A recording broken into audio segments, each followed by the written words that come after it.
Welcome to our channel. In this video, we will discussing about the relations of the urinary bladder. We will discussing about the relation of the apex, all this relation of the base, the relation of the superior surface and the two inferior lateral surface. So do watch till the end so that you can understand this concept very easily. So let's first start with the relations of the apex. In the previous videos, I clearly told you that the sole function or the only function of the apex is for the attachments of the median umbilical ligament. So the apex is related to the median umbilical ligament. So apex, it is attached to median umbilical ligament, median umbilical ligament which represents the obliterated urachus. So it is attached to median umbilical ligament which is modified from urachus which is developed from allantois. So this all relation, the only relation of the apex you should remember is the median umbilical ligament. Now let's discuss about the base. So apex is both for males and females. So the relation of the apex is same, but the relation of the base will vary. Why? Because suppose this is a urinary bladder. First we will discuss about the male. In males, just behind the urinary bladder we have the rectum, but in females between these two we have uterus and vagina. So the relation, the posterior relation will vary, or the relation of the base will vary. So base is related to uterus and vagina in females. So in females, base is related to uterus and vagina.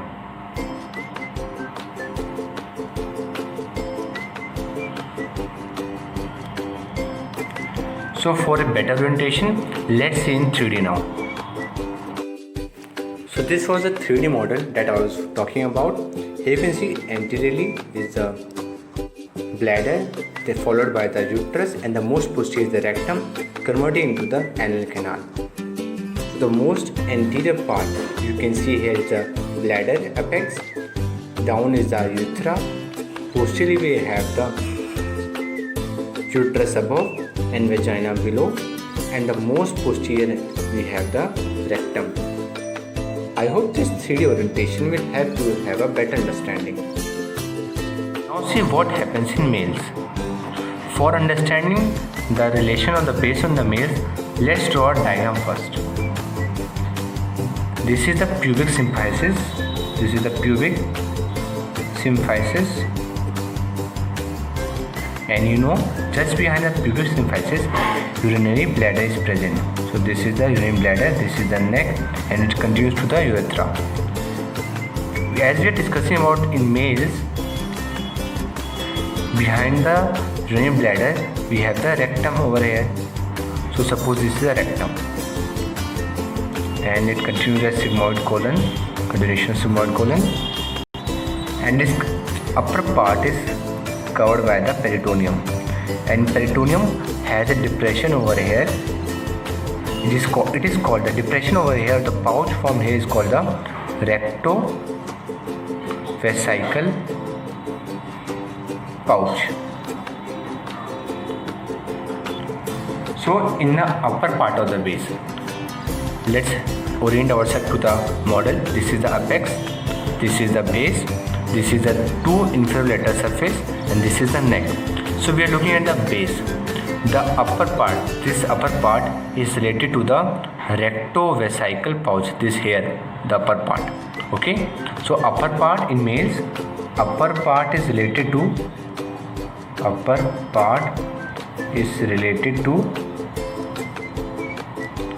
rectovesical pouch. Okay, I think I made myself clear. This pouch contains coils of intestine which loops down in this pouch. Apart from this, we have other relations as well. for the notes of the video, you can check the description box below. So apart from this, we have at the lower part we have the two seminical vesicle. So in the lower part we have two seminal vesicle, which you can see over here. Beside this we have ductus deferens, which enlarges to form the ampulla. So this is the ampulla or the enlarged portion of the ductus deferens. You can see over here the ductus deferens overlaps or loops over the ureter. So ductus deferens makes a loop over the ureter. You can see the ductus deferens makes a loops over the ureter. So this feature of the ductus deferens we'll see when we see about the anatomy of the ductus deferens. So apart from the rectovesical pouch,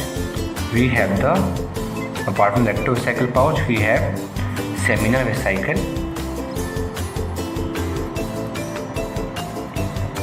ductus deferens and its ampulla,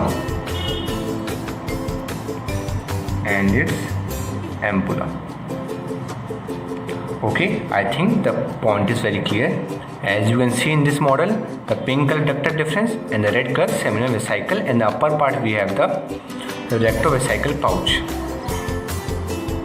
Okay, so in total we have to discuss about the apex, base, then neck, then all the three surfaces. So we are done with the apex and base, and now let's start discuss about the neck. So what was the peculiar feature of the neck that we discussed in the first video? That is that it is the most fixed part or the most stable part of the urinary bladder. So let's see about some features of the neck. So neck is located behind the lower part of the pubic symphysis, around 3 to 4 cm posterior to the lower part of the pubic symphysis, and little above the plane of the pelvic outlet. Suppose this is the pelvic outlet, and it is situated little above the pelvic outlet and 3 to 4 cm posterior to the lower part of the pubic symphysis. So that's all we have discussed till now, that it is situated 3 to 4 cm posterior to the lower part of the pubic symphysis and just above the plane of the pelvic outlet. These 2 points we have discussed. Apart from that, we have one more point, that it is pierced by the one opening which is called the internal urethral opening or the internal urethral orifice. So this opening over here, this is nothing but the internal urethral orifice. Now let's see what are the different relations of the neck in males and females. So first let's discuss about the males. So what is the peculiar feature of the neck or the peculiar relation of the neck in males? So neck is related to the smooth muscle bundles and pre-prostatic urethra. So in males it is related to pre-prostatic urethra. So urethra we classify into anterior urethra and posterior urethra. The posterior urethra is further classified into pre-prostatic, prostatic and the membranous urethra, that we will discuss under the heading anatomy of the urethra. So in male the neck is related to pre-prostatic urethra and smooth muscle bundles,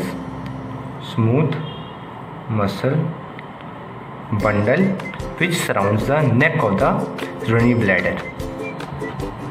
And let's see about the story in females. So in females it is related to the pelvic fascia, which surrounds the upper part of the urethra. The diagram for it you can get in under the heading the pelvic fascia in the playlist of the pelvis. So what happens in infancy or when the baby is of younger age, the size of the pelvis is very small. We have in younger age or in infants we have small pelvis. So the bladders lie at the level of the, so the neck of the bladder lies at the level of the superior border of the pubic symphysis. So at the superior border of pubic symphysis lies the neck of the bladder, which is different from the case in adults. The neck of the bladder lies at the lower border 3 to 4 centimeter behind the lower border of the pubic symphysis. So this can be a good MCQ type question. What is the difference in male or adult female urinary bladder and that of the infant? So 3 parts we have already discussed: apex, base and neck. Now it's time for the superior surface. So first we'll discuss the superior surface, then the inferior surface. So let's start with the superior surface of the urinary bladder. Superior surface. So in males, the superior surface. So in males, superior surface is completely covered by the peritoneum. Like this, you can see over here. It is completely covered by peritoneum. So in males, it is covered by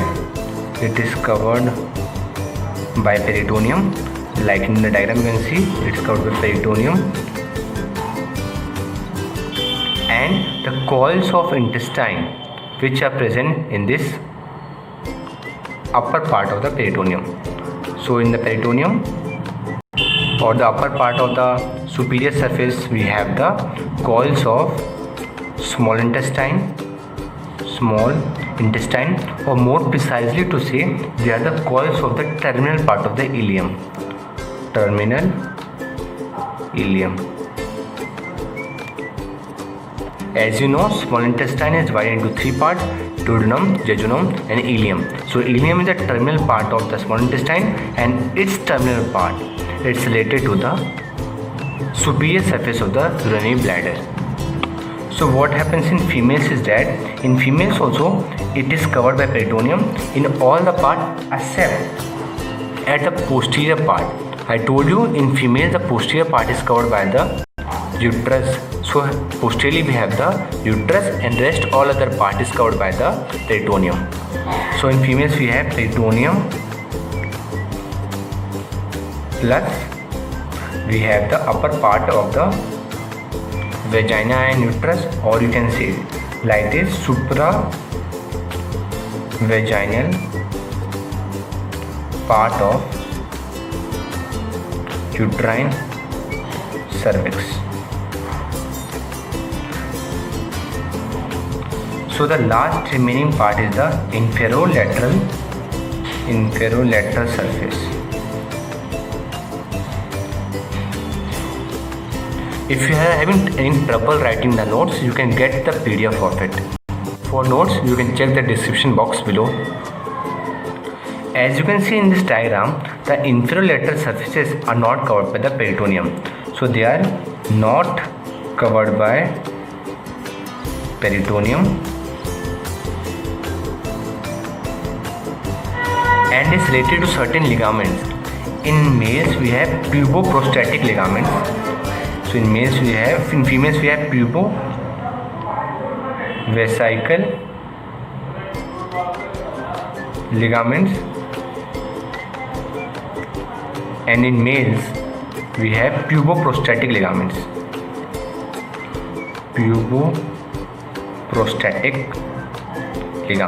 So in females pubovesical ligaments and males puboprostatic ligaments, and is not covered by peritoneum.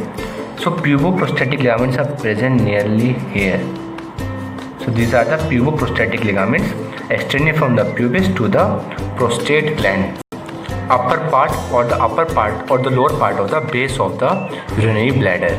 The details of this ligament we have already discussed under headings ligaments of the urinary bladder. For recap, there are 2 types of puboprostatic ligaments: medial and lateral. Medial extends from the from the back of the pubic bone to the prostatic sheath. So both extends, medial and lateral puboprostatic ligament extends from the back of the pubic bone, and medial is inserted in the prostatic sheath and lateral is inserted into the lateral wall in the tendinous arch, anterior part. So at the lateral sides we have the tendinous arch, so it's anterior part. So that's a lot more to talk about them. We have separately discussed. So let's have a look at the model. This is the inferolateral surface. which is separated from the superior surface by the lateral borders and from the anterior, and both surfaces separated by the anterior border. Okay, but what happens as soon as the bladder start filling, this portion forms the anterior surface and the base forms the posterior surface. So this anterior, when it forms the anterior surface, it is related to the anterior abdominal wall in the front. So this thing you should also keep in mind. So like that, we have come to the end of the relations of the urinary bladder. If you like the video, please hit the like button and do share and subscribe our channel. Thanks for watching.